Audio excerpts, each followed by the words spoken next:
A young lady named Bea dashes into a cafe, pleading with the server to allow her to use the restroom. However, the server informs her that only patrons of the cafe are permitted in the restrooms, meaning Bea must purchase something to use it. She glances back and notices an extensive queue of customers waiting to settle their bills.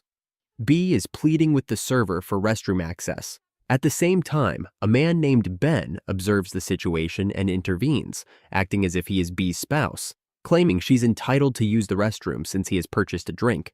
Consequently, the server has no option but to grant her access. Once inside, Bea manages to use the restroom. She discreetly calls her friend to inform her about her romantic interest in a guy at the cafeteria. Unfortunately, amidst the chaos, Bea accidentally soaks herself and quickly tries to dry off. Bea successfully manages to dry herself and exits the restroom as if nothing had occurred.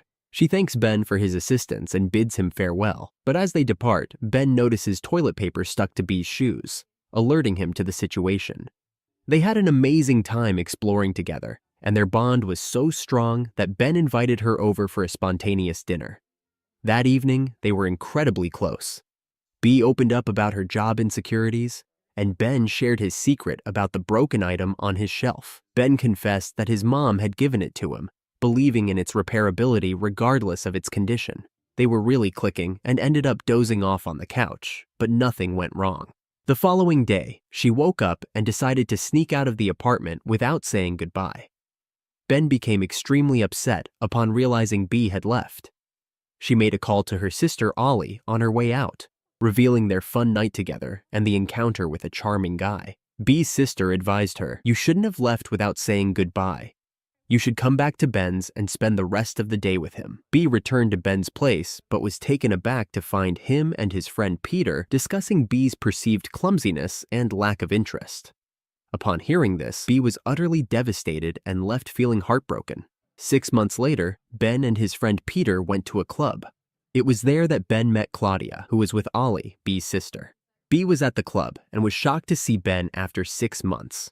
Bea was furious at Ben for not forgetting his hurtful words, and he was also upset that she left without any communication. They both didn't want to see each other again and just wanted to get through the night and move on. It turns out Claudia and Jay are tying the knot, and they've been invited to their celebration in Australia. Ben hops on the flight, and Bea tags along as well.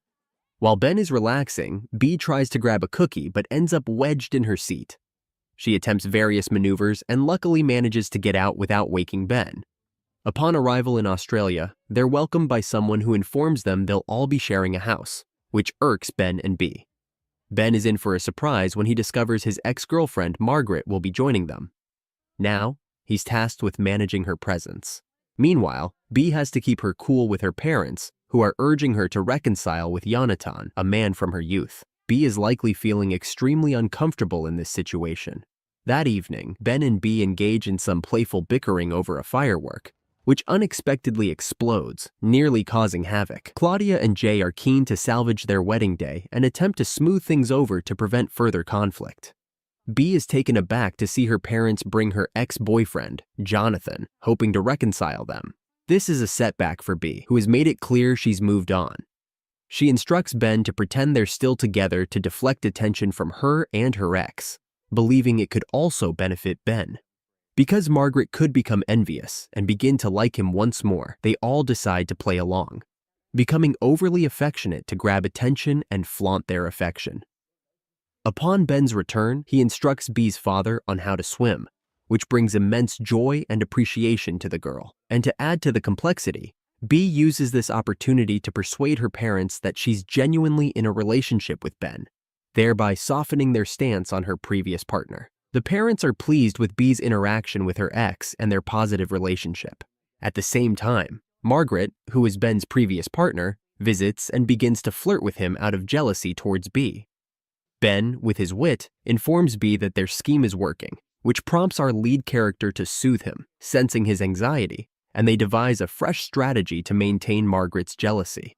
In the afternoon, the entire Sam group prepares for a stroll, and Bea's arrival surprises everyone with her stunning attire. The main trio spends time with their exes, engaging in light conversation and flirting. Ben is eager for Bea to dance with him, highlighting their strong connection. Upon discovering that the crowd is gathering on the deck to celebrate, Bea opts to recreate the iconic Titanic scene. She's certain that this act will demonstrate to her family her sincerity and provoke even more envy in Margaret. However, as they return with the group, Bea slips into the water and Ben dives in to rescue her. Yet, the ship drifts further away, leaving them stranded. Meanwhile, Ben and Bea make their way to a nearby buoy, seeking comfort in each other's presence, feeling utterly terrified and alone. As they wait for rescue, they reminisce about their first encounter and apologize to one another. Just as they were about to share a kiss, the rescuers arrived.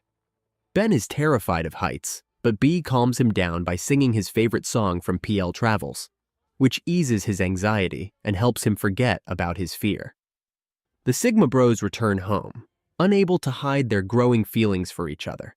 They spend the night together, and Ben decides to leave while she's still asleep. In the end, the moment has arrived, and all are preparing diligently to ensure everything goes flawlessly. Ben and Peter are off to pick up the flowers, but Ben confides in Peter about his confusion regarding Bea, who dropped out of school and appears uncertain about her future plans. Meanwhile, Bea and Margaret are in charge of the cake, and when Ben inquires about the nature of their relationship, Bea clarifies that it's not serious. They're merely together for a specific reason. Margaret is delighted by this revelation and is determined to win Ben back. Upon Bea's return, her parents have already discovered her absence from school, which is a significant issue. Bea becomes upset with Ben because her parents learned about her skipping school from him, leading to a heated argument. Amidst the turmoil, Bea reveals their true intentions of pretending to be a couple to appease her parents. The pet's antics result in the cake being ruined, causing considerable distress for the brides. As time passes, they begin to prepare for the wedding. Ben observes the bride's disagreements and begins to question whether marriage is a wise choice. At this point, the situation becomes extremely stressful for Ben, as their disputes are significantly affecting the wedding. Ben makes amends with the brides, and the situation is resolved smoothly. The main characters are completely engrossed in each other during the ceremony. At the celebration, the newlyweds take to the dance floor and slice the cake. Bea has a conversation with her parents, expressing regret for not informing them about her decision to leave school. They reconcile and unwind. At the same time, Margaret seizes the opportunity to dance with Ben and reveals to Bea that she's ended her relationship with her boyfriend. She admits she still loves him and desires his return, then gives him a kiss. Upon witnessing this, Bea feels upset and chooses to go for a walk to think things over. Ben overhears discussions about him and Bea, and he asks them to stop. He discovers Bea has left the party after seeing him kiss Margaret. Ben, following some guidance, chooses to search for Bea, plunges into the ocean to be saved, and swiftly arrives at his goal. Our main character rushes to her and loudly confesses his feelings, stating he doesn't wish to be with Margaret. He is in love with her and desires her company exclusively. They return to the gathering after exchanging a romantic kiss. It's later revealed that Claudia and Jay staged their argument to make Bea feel sorry for them, and they reconcile with her and the film concludes.